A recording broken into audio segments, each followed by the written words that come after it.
Guys, today's case is maybe the most twisted, diabolical, just insane case I have ever talked about. The entire time I was researching this, I was just like, "Jaw on the floor, on the floor." It's time to talk true crime, and tonight we are going to discuss Basid McLean and what he did to his mother, Tanya Bird. This case is very disturbing and maybe hard to listen to for some people, so please take that into account before watching. It's around 4:30 a.m. on February 26th of 2013, and a man takes his dog out for a walk. They're walking near 158th Street in New York, and the dog is just strolling, sniffing around until the dog starts focusing on this black plastic trash bag. Dog sniffing trash, whatever, but he won't leave it alone. The owner's pulling, like, "Come on, buddy, let's get going." He won't. So the owner's like, "What is my dog so enamored with?" Goes over and pokes the trash bag, and he thinks he feels human flesh. Initially, he thinks it's a baby. I can't even imagine the shock that just went through his body. He's like, "I'm not touching this anymore. I'm calling the police." So he calls the police. They get there, they bring the cadaver dogs, and immediately it's pretty clear there's some sort of remains there. An officer goes on top of the bag and rips it open, and he finds hands and arms. In the initial area, they only found the hands and the arms, so now they're on a mission to find where the rest of this dismembered body is. They search and they find pretty much the entire body between 156th and 158th Street in suitcases and black plastic trash bags. So they have this entire dismembered body, but they do not know who it belongs to, who it was. Then a man named Basid McLean calls into the NYPD and reports his mother missing. He says he hasn't seen her since Monday, which is only the day prior, and insinuates that her boyfriend may have had something to do with it, but no one can confirm that she even had a boyfriend. Right off the bat, I would like to say that Tanya Bird, Basid's mother, was just a beautiful woman. You can tell she was just a vibrant and warm person based off of a picture of her alone. Her smile was amazing, and everyone, I mean, friends, family, neighbors, random people, just said she was amazing, warm. She had two other kids. One of them had disabilities. She was their full time caretaker. She was just an outstanding woman. Basid, who's in his early 20s at this point, had actually been married with a son but got divorced, so he moved back in with his mother because he didn't really have anywhere else to go. So he's sharing this apartment between him, his mother, and his brother. And the police show up because he had just called in reporting his mother missing just to talk, see what's going on. And they had the idea in their heads that the dismembered body may be Tanya, Basid's mother. But obviously, they don't come out and say this. They get in the apartment and are overwhelmed by the smell of bleach, which is already a red flag. Red flag. And then they just ask to see a picture of Tanya, see what she looked like, see if they can compare anything to the body. And he gets angry. He's angry. Why would you get angry if they just ask to see a picture of your mother if you're trying to find her, right? So then they start looking around the apartment and they find that the shower curtain is gone. There's a shopping cart, latex gloves, and an empty box to a power saw.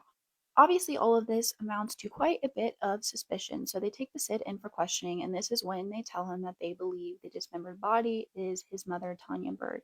And get this, he confesses. He confesses. Not to the unaliving part, but to the dismemberment part. He confesses. So here's Basid's bizarre story that he gives to the authorities. He says he left his apartment around 3 a.m. to go withdraw some cash from an ATM at 3 a.m. Okay. And then he says he got home to find that his friend William Harris had stabbed his mother to death. Just heartbreaking in itself, and it gets even worse. He then says he didn't call 911 because Harris threatened him if he didn't help him, so he then dismembered his mother's body. And this somehow gets even worse. He says he drained his mother's blood in the bathtub. That's why the shower curtain was missing. This poor woman, no words. This part makes my stomach turn. It's hard for me to say out loud, let alone think about it. But this man, the Cid, had a picture on his phone holding his mother's decapitated head, a selfie holding his mother's decapitated head, and he looks proud. He looks happy. He is holding it like a trophy. His mother, like a trophy, like a trophy. It is so sick. This is clearly why the Cid got angry and acted out when authorities initially asked to see a picture of his mother when they were at his apartment. He didn't want them to see that picture. They bring William Harris, Basid's friend, who Basid claimed unalived his mother and then forced him or threatened him if he didn't help dismember it. in for questioning. So he starts saying that he didn't have any involvement in the unaliving or dismemberment, but he only helped in dispersing Tanya's body. He says that Basid sent him the image of him holding his mother's head along with her dismembered body and that he asked for help. Why he didn't call 911, I do not know. The apartment and the area did have security cameras, so the police get surveillance footage of the two carrying down trash bags and suitcases around 9:30 p.m. on Monday night. I mentioned earlier that the authorities had found an empty power saw box at Basid's apartment, and they would end up finding the actual power saw at William Harris's girlfriend's apartment. The theory regarding Basid's motive in this case is that he had a lot of built up resentment and anger towards his mother. According to his sister, he had a bit of a troubled childhood. He was placed in foster care while Tanya battled addiction. And yes, that is so hard on any child, but it is not an excuse for the things he did. I've also seen a report where his sister said that he may have struggled with schizophrenia. He's heard voices since he was a kid, and on top of that, he also struggled with mental illness, which is awful. But he did make the decision to reconnect with his mother when he was around 18, and that was about 5 years prior to when this all happened. So he made that decision on his own. But apparently, when he started that relationship with his mother again, he started to be angered that she was his brother's sole caretaker, that his little brother was getting more attention that he didn't get as a child. So he just kept building and building anger and resentment. Despite all of that, he did have anger issues. He would start fires, and a year prior to unaliving his mother, he searched up how to get away with unaliving someone. So that is premeditation if I've ever heard it. That was a year in advance.